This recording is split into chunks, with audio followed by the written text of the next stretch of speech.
Negroes in this country are confronted by is with a re-education program, not a re-education program for whites, but a re-education program for black people themselves to eliminate the negative image that has been through propaganda instilled within us of ourselves since we've been in this country. It'll take an entirely new approach to restore some kind of racial pride and racial dignity in the minds of the black people. And once we have this pride and this dignity, we can get the cohesiveness and the unity and harmony necessary to solve our own problems here in the black community instead of waiting for representatives of the white community to come uptown and solve these problems for us. Conversations at Masjid Muhammad Studios. We're honored for you to join us here for another edition of Community Conversations, Freedom School Edition. We're talking about civil liberties. We covered civic engagement, our first one. Our last one, we had the griot, the Balali and griot. Today, we're honored to have Masjid Muhammad's Business Development Chair, as well as our financial literacy coach. And he's going to introduce to some and advocate for others and promote overall the importance of investing in halal money. Without any further ado, and before I go into him, make sure you follow us at Masjid Muhammad Newark on Facebook, Instagram, and YouTube, as well as join the newsletter at www.masjidmuhammadnewark.org. That's www.masjidmuhammadnewark.org. So without any further ado, I'd like to introduce you all to our dear brother, Amir. Welcome. Welcome. Thank you. Assalamu alaikum. How you doing, family? Doing well. So, as we are doing this particular series in relation to the importance of us educating our own, we know there's a big buzz around, financial literacy. Correct. Maybe you can give us just a brief understanding of what is financial literacy, and then we'll go from there. Okay, so what I like to do is this. I want to first give you what they call the overall financial literacy is basically the knowledge of how to save, invest, and pay bills, budget your money for banking. That's what the traditional financial literacy. But what we teach here is something called foundational financial literacy. What we actually use that word to mean is literacy means to read. The financial part of it is the market. So what we do is to teach the brothers and sisters how to read the financial markets as to understand where, how, and when it's time for us to make whatever capital rotations we have to do. But the basis of what we learn is the difference, the fundamental differences between money, halal money or real money, and fiat currency, which is just a promissory note from the government. So in light of that, how do you determine where you should put your time and energy in saving or investing those different financial vehicles? All right, so the first thing we have to remember is this. We have been indoctrinated with falsehood, right? So let's go back to our deen, right? The first thing in every single religious text, right, from the Torah, the Bible, and now the Quran, everything that we used as money was either gold, silver, or copper. Historically, we're going to go all the way back to ancient Egypt, right? We use gold, which is the dinar, silver, which is the dirham, and copper, which is the fulus.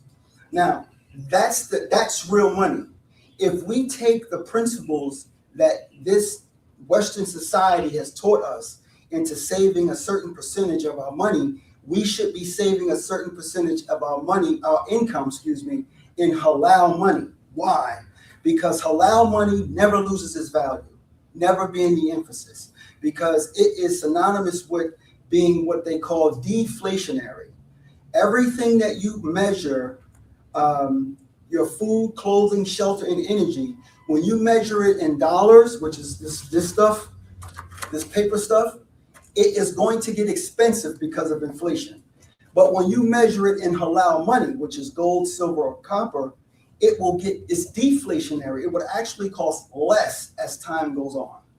That's the difference. Now, investments is different. Investments involve risk, right?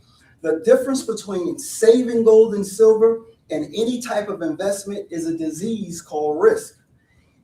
Investments will have any type of risk from 1 to 10. But according to history, and now the law of Bank of International Settlements, there is zero risk in holding physical gold, because again, that's money according to the Constitution, the Quran, the Bible, and the Torah. So that's the fundamental basic differences between an investment and saving actual money, which is halal money or lawful money of the United States.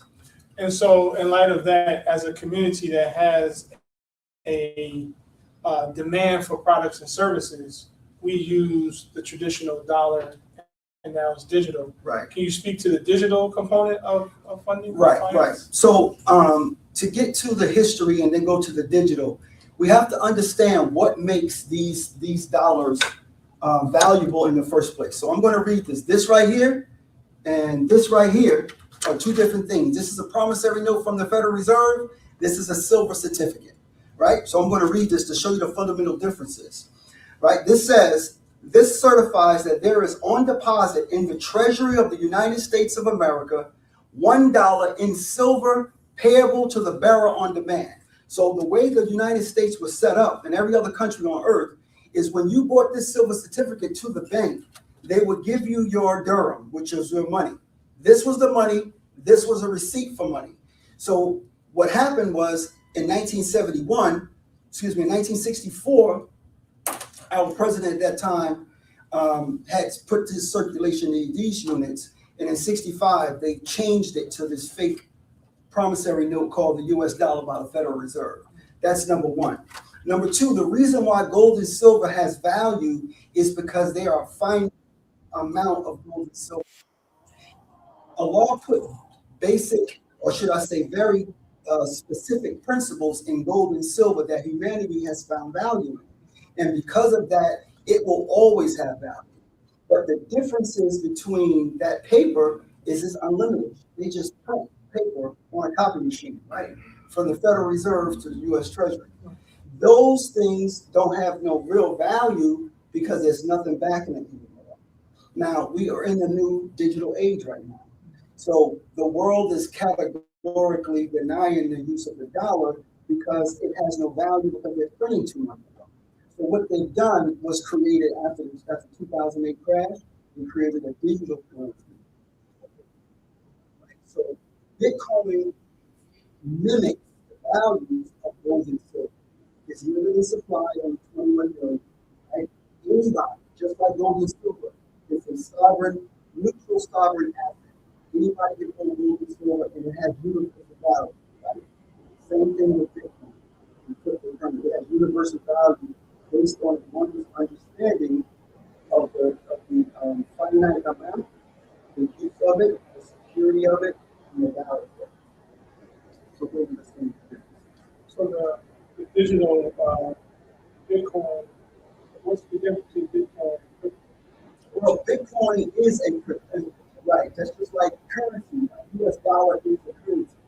So Bitcoin is a cryptographic crypto, right? Just like Ethereum, Stellar, Quant, XLM, XRP, all of those are digital currencies. But the US dollar is being changed into what they call a stable coin. A stable coin is basically a digital representation of the dollar that's stable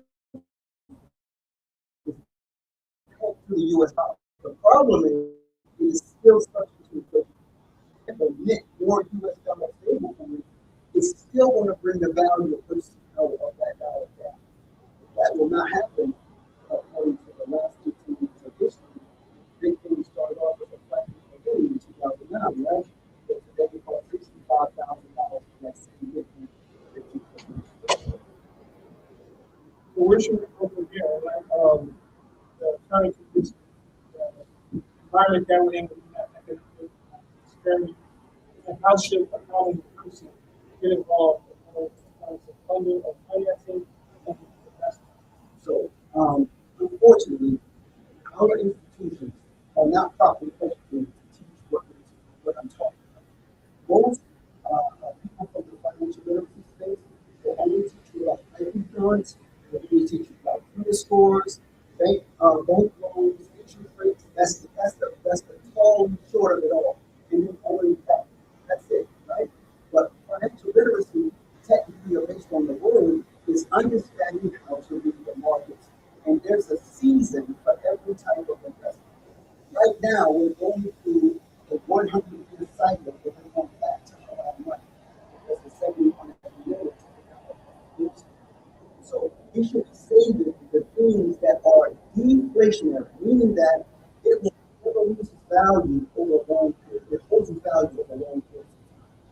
And an example of that is 1964, these two things right here were equal, right? 1 ounce of silver, which is the silver eagle, was equal to $1. Today, it takes 65 of these $1 to buy the same 1 ounce of silver that was only $1 in 1964. So which one would you rather have? Would you rather have your savings go up 6,500%, or would you have your dollar lose 6,500%? So I'm saying, how would you get it? Oh, basically, alhamdulillah, the actually has the savings program where they can actually, just like Costco's or BJ, they can put the membership in the Masjid, but that will give them direct access to any type of gold or silver coin, right? Any gold, silver, or copper, or platinum, or whatever. You pay the membership and it gives you access tax-free, right? So that means you can purchase any amount from $1 to $1 million from the gold, silver, or copper, tax-free, and you actually benefit from the membership. It's a community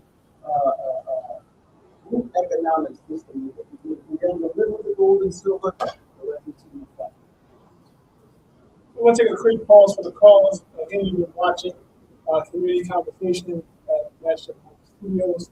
We're going to have our young scholar come and share some products that you can purchase and support other Masjid from our Halal Muslim store. So we can do this idea for that.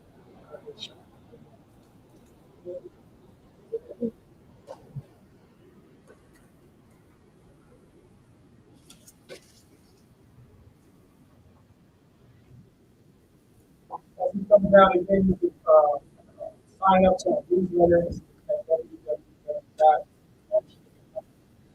www.org. If you have any questions, if you have someone here that can answer your questions, give us more literacy on this recording.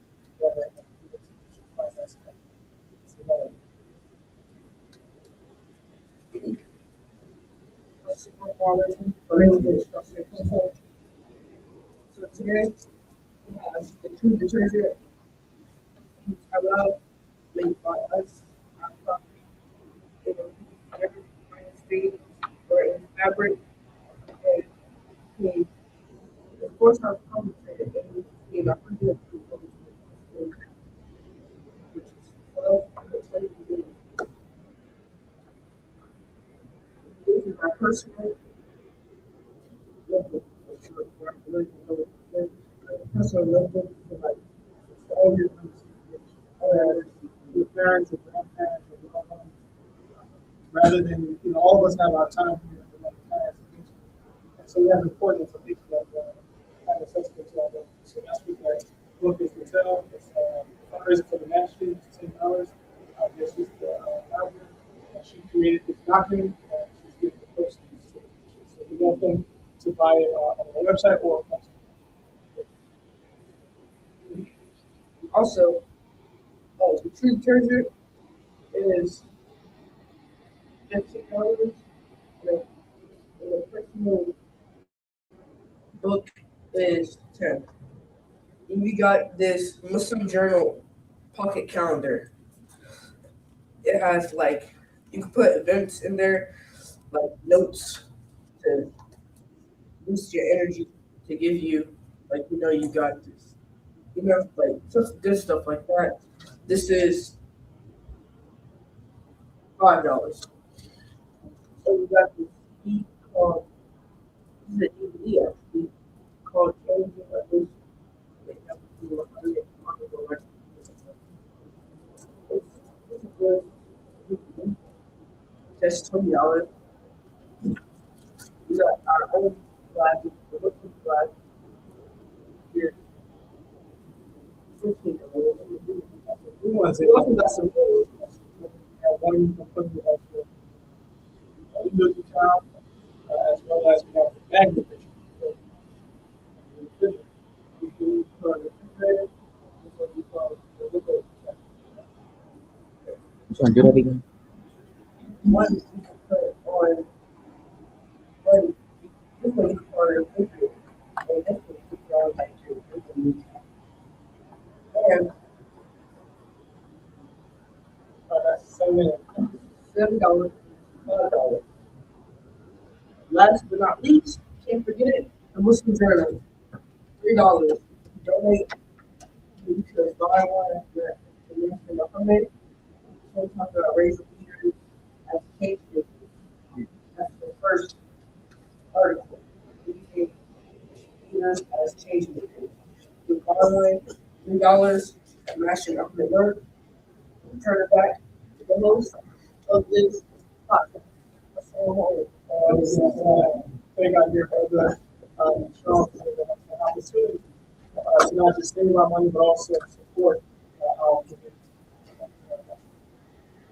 We welcome those who are joining us on the Masjid. We have products that we also can share on wholesale as well.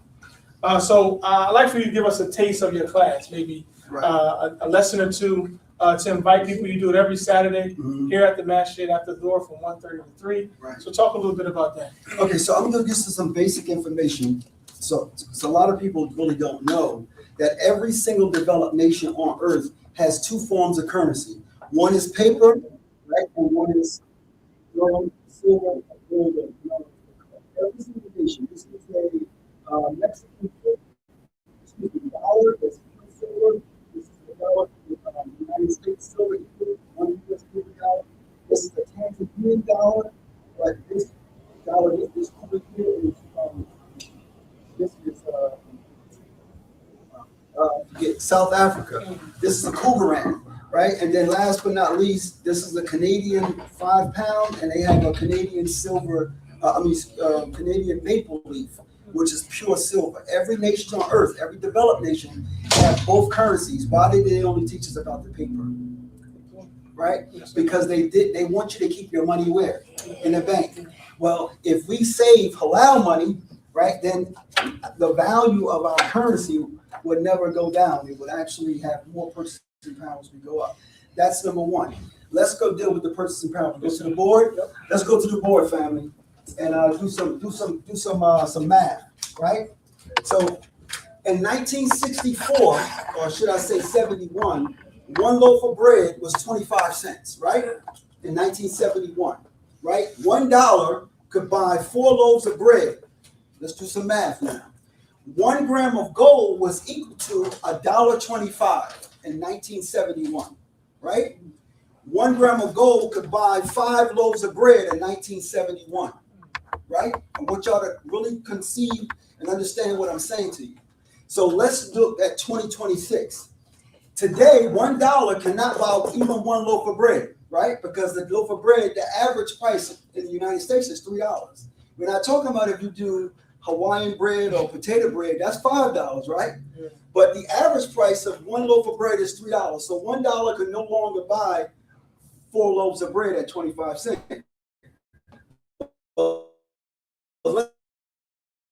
Let's look at that same 1 gram of gold that was only $1.25 in 1971.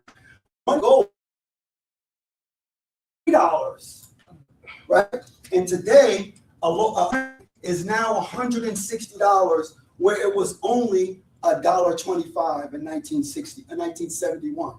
Now, if we understand 8th grade math, if $1 bought 4 loaves of bread, and you buy 1 loaf today, and 1 gram of gold bought 5 loaves of bread, but now we can buy 53 loaves of bread, why are we saving US dollars? Because the math is not mathing, right? So that's the reason why we should be saving halal money. Now, here's another important lesson. Is it because we think we can't spend the halal money? We can only spend the dollars? it's been indoctrinated enough that paper is money, Right. right? Even though we know that all of humanity's, all of life on earth as humans, we always use some type of what they call commodity as money. It was wheat, barley, dates, gold, silver, land, or cattle. Let's go back to Suleiman. In English, they call him Solomon. Supposed to have been the wisest man in the Bible, right? What Solomon was a rich man according to the text in the Bible. He was rich from what he owned. He owned gold, silver, livestock, and land, right? That was 6,000-7,000 years ago. Why are we not saving gold, silver, livestock, and land? It's all still here. Only Allah can create all four of those things, and all of them have retained the value up to now. So those are some of the basic lessons. Now, cryptocurrency is important. I need y'all to understand what's about to happen and what's been happening over the last 10 years. The US dollar is being, the world is de-dollarizing right now. What does that mean? They're dumping US Treasury bonds. The United States sells its bonds in order to fund the US government. So countries that are with the BRICS nations, Brazil, Russia, India, China, South Africa, the UAE, Nigeria, and a few other countries are now dumping US Treasury bonds. So the United States has come up with a plan to circumvent that damage that they're doing to the United States. They have a law called the Clarity Act that's about to pass. Allahu Alam, but we believe it's going to pass July 4th of this year, which is the 250th anniversary of the United States. That will make the US dollar now digital, right? It will be called a stable coin. The uniqueness and purpose of this is to change the purchaser of US bonds from foreign nations to American citizens and corporations. Is that what like certain states have, that they have stablecoin too? Like Right, certain states have, they may develop their own stable coins at time, over time, but as of early as 2015, the United States have classified Bitcoin as a commodity, right? Under the CFTC, Commodity Futures Trade Commission. The CFTC also regulates corn, coffee, wheat, other commodities, right? Well, in 2026, historically, and this is how we know that cryptocurrency is forever part of the United States financial infrastructure. 16 cryptocurrencies have now been classified as commodities under the CFTC, along with gold, silver, copper, turkey, all of those things. So that's an indication that crypto is not going anywhere. They're going to use this in the near future, starting next month. It's already like this a couple of phrases. All right, so I want to give you guys a couple of phrases to look up. The number one phrase, or should I say the word, is Basel III, BASEL 3, which is a banking law that they're about to change, or they already changed, reclassifying gold as a tier 1 asset in zero risk. Basel III. The next one is the Clarity Act, which is cryptocurrency, clear regulation in not just in the United States, but globally. The Genius Act, it's like the Genius in IUS, the Genius Act passed last year, right? So that is also law, now making the US dollar digital, right? Last but not least, they have something called FedNow. In 2023, the US government started using blockchain technology on a federal level. The FedNow system that we use, we use the old system, which is the fiat currency system, the dollar system. Well, FedNow takes over starting this July, along with Clarity Act. So these are some of the laws that we need to pay attention to, because in that fine time, they're going to reclassify gold and silver as liquid too. Over 12 states has already done it. 20 more states, which will be 35, 32, are now have legislation to make gold and silver legal tender. You can take it to the grocery store, the car lot, the PSCG, and use gold and silver to pay it, but it will be in a digital form. But we hold it physically until that transition takes place. Yep. Basel 3, 30, and fit now. All these things, what would be the effect? I mean, I'm gathering that it's going to be a shift. Yes, it is. Big shift. So just like, and I want us to, as Muslims or Christians, I want us to be clear on that. A lot of these things have nothing to do with religion, right? If you look at Wi-Fi, GPS, that completely with new technology. Right? So if those digital things exist, then we have these things that we call Apple Pay, right? And now PayPal. All of those are digital AI digital payment systems. Well, cryptocurrency will be what they call a quality. Blockchain technology will be the quality that the new financial systems are forming. They have a regulatory authority in the United States called PTC, the Depository Trust Clearing Corporation.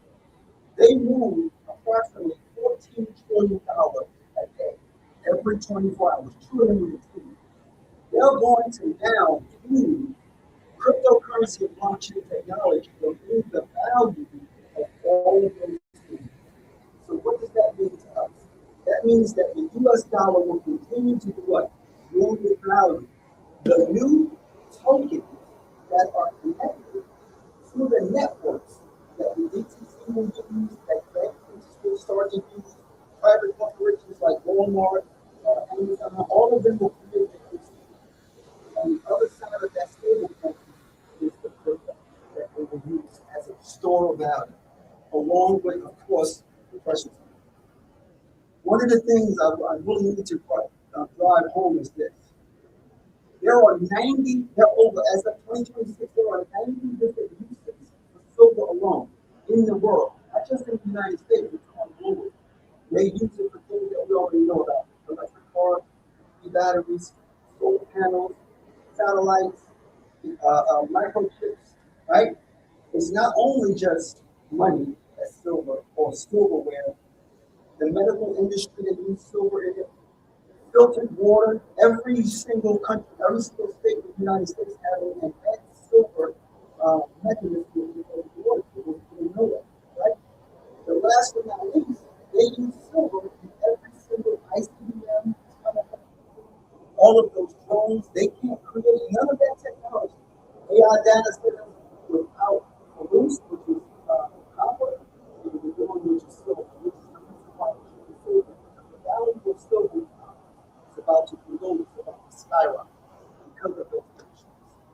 Wow. So you just got a master class of identifying what's going on presently, what has historically happened, what we do, how is it drop of the value of the dollar because of the not being connected to so Right. And before we close, what are some things that you've learned in your career or in your journey of financial literacy that you could share to help a young person coming up, maybe not to make the same mistake, but take advantage of something? Well, right now, our children are already have affinity for digital stuff. Digital equity, they already know how to use computers and iPhones, iPads. It's imperative that we, instead of giving our children to have materialistic things, it's important for us to transition right into because that, and do this read, it's important out of this, right? If the forecasting code of the TV is going to make it, it's probably going to wear something that's resistant to rain, right? Well, I'm telling you right now, this is one of the only times in history that the Lord has given us an actual record or history of the cycle that's about to happen. We're in the middle of it. So, with that being said, I need y'all to Google and do the research. Use ChatGPT for other than just entertainment. Research how many central banks are buying gold and silver and at what rate they're doing it. How many commercial banks are buying gold and how much and buying gold and silver. It would not be a use if they didn't know another monetary system was coming up. That makes sense? They would not be buying tons of gold every month for the last 36 months if they did not know a new monetary system was afoot. So that's the wisdom in what we're doing. We're teaching people, our believers, our community, both in and out, about the precious metals, which is halal money, and cryptocurrency, and the importance of storing it, saving it, and the differences between the two of fiat currency and halal money.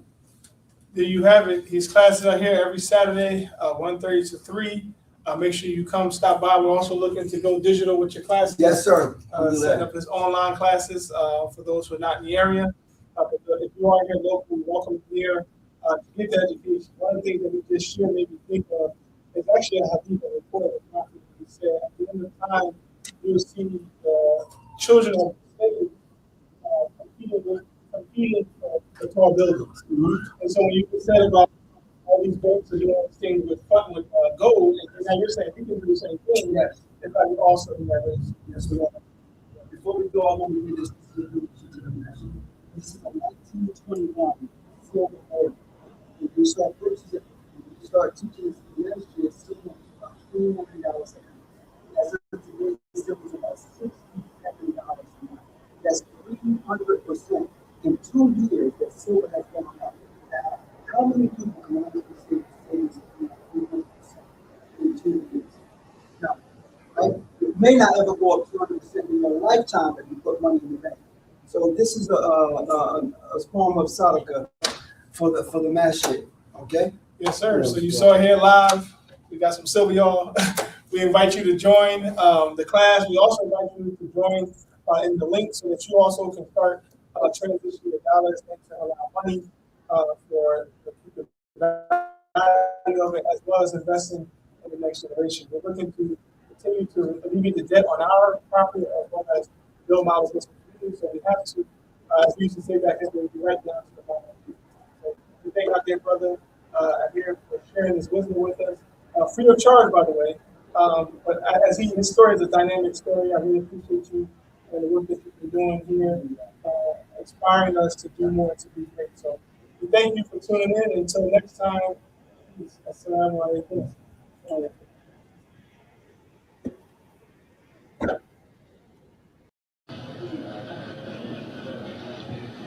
Now, in concluding this, when the slave traders and the black traders of Africa, traitors, different, traitors, when the slave traders and the traitors of Africa called themselves Muslims, were fighting each other and carrying on and weakening their people over there so that the white traders come in there and get us, take us on slave ships and bring us here. Now, all right? Yeah. So now, when all that happened, what you think was happening to our human soul?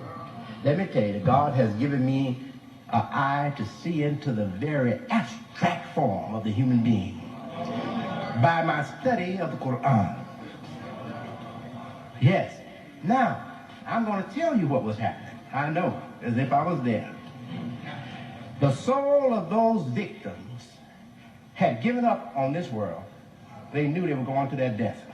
They knew they were going to circumstances that were going to finish them off. They would never have their lives again. They knew that.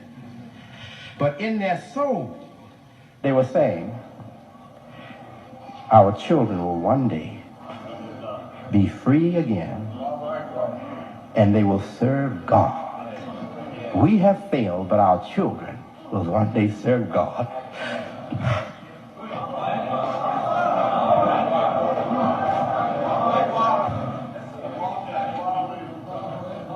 And now their prayer that they prayed in the deep recesses of their soul has come true.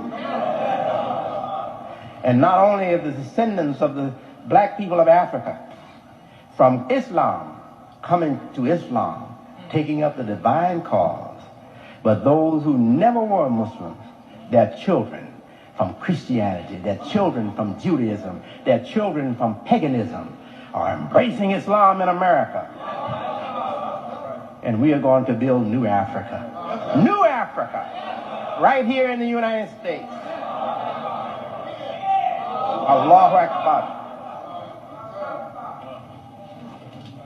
And the soul of those suffering victims, they're rejoicing because of us here today.